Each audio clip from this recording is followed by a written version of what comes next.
بسم اللہ الرحمن الرحیم۔ السلام علیکم دوستو، نئی ویڈیو میں خوش آمدید۔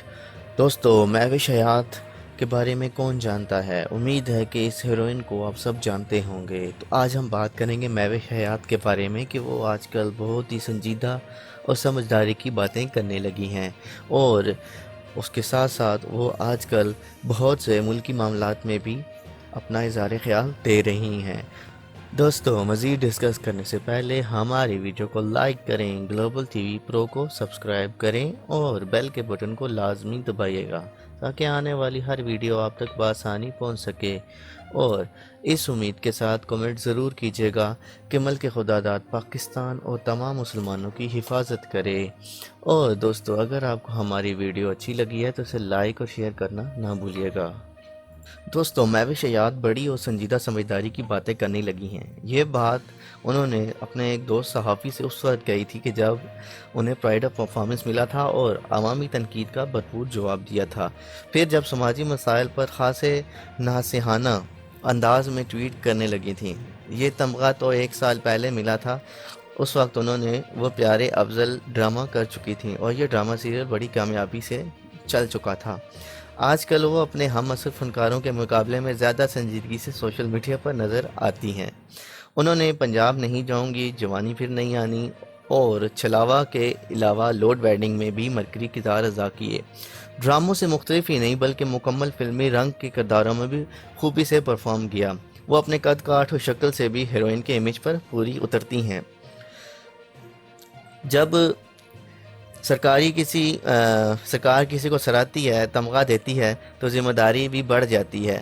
یہ جو ان سے مہوش حیات نے کہا ہے کہ اب میرے مداح اور عوام بھی چاہتے ہیں کہ میں سماجی مسائل پر بولا کروں اور اپنی رائے دیا کروں، اس لیے واقعی ذمہ داری تو بڑھ گئی ہے۔ اور یہی نہیں، وقت بھی تو خاصا بدل گیا ہے۔ لوگ اب سوشل میڈیا پر گلیمر سے زیادہ سماجی مسائل پر ہماری آراء جاننے کی خواہش کرتے ہیں، اس لیے میں ہاکی کی بگڑی ہوئی ساکھ پر خوب بولی تھی۔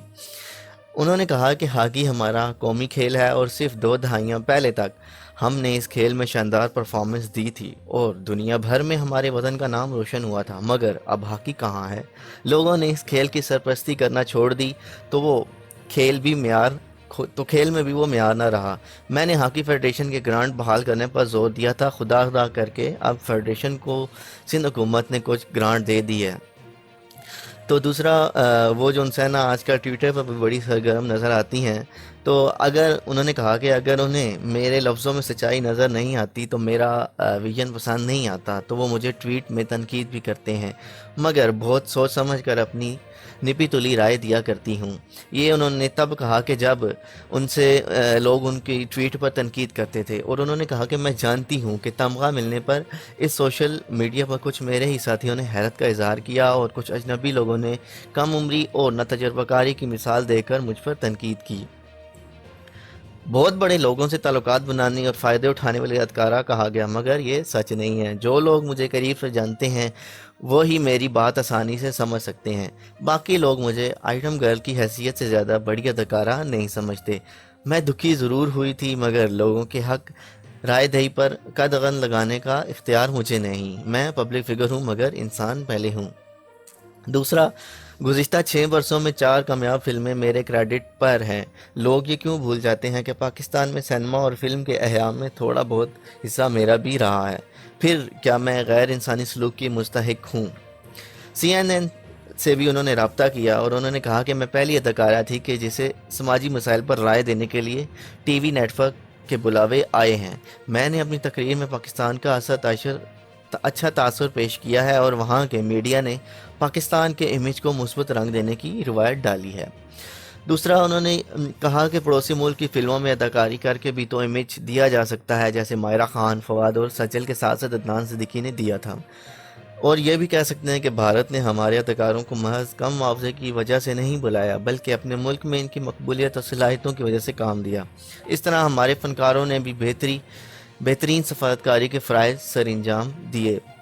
اسی طرح پاکستان کا امیج بہتر ہوا، ہمارے فنکاروں نے یہاں مقامی ڈرامہ انڈسٹری میں بھی دھوم مچائی اور سرحد پار بھی اپنی ڈھاگ بڑھا دی، ورنہ ہم سوچ سکتے ہیں کہ اداکاری کے اسکولوں کے تربیت یافتہ اداکاروں کے مقابل ہم جم کر کھڑے ہو سکتے ہیں۔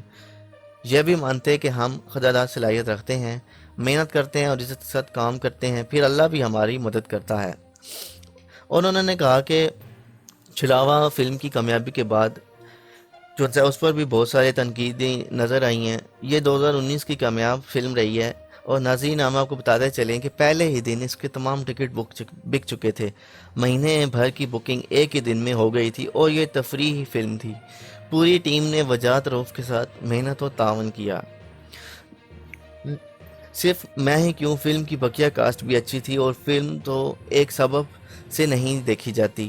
کچھ تبصرے، کچھ آراء، خیالات، تاثرات، پھر سینماٹوگرافی، کاسٹ، لوکیشنز، ڈرامائیت اور ڈائریکٹر کا نام بھی اس میں شامل ہوتا ہے۔ انہوں نے کہا کہ میری اس فلم سے میں نے 180 کروڑ روپے کمائے ہیں، تو اس کی متعدد وجوہات تھیں۔ اس سے پہلے صرف ہمایوں سعید کی فلمیں ایسا شاندار بزنس کرتی تھی۔ اصل میں اب صرف مرد اداکار ہی فلم بینی کو سینما تک لانے سے روکتے ہیں، بلکہ خواتین تو باکس آفس میں تہلکہ مچا دیتی ہیں۔ تو انہوں نے یہ بھی کہا کہ میں دل نہیں اس وقت تک ہوگا کہ جب تک مجھے آسکر ایوارڈ نہیں ملے گا۔ ویسے تو یہ مزاح کی بات ہے کہ میرا ایوارڈ میرے مداح اور فلم بین ہیں، جنہوں نے میری فلمیں پسند کی ہیں اور سینما میں دیکھنے آئے، اور انہوں نے اپنے فلمیں دیکھنے والوں کو خوب سراہا ہے اور ان کی حوصلہ افزائی کی ہے، اور ان کا شکریہ ادا کیا ہے کہ وہ لوگ میری فلمیں دیکھنے کے لیے آئے ہیں۔ دوستو، آپ کو ہماری ویڈیو کیسی لگی ہے، اس کا اظہار ہمیں کمنٹ باکس میں ضرور کیجیے گا، اور اگلی ویڈیو تک کے لیے اللہ حافظ۔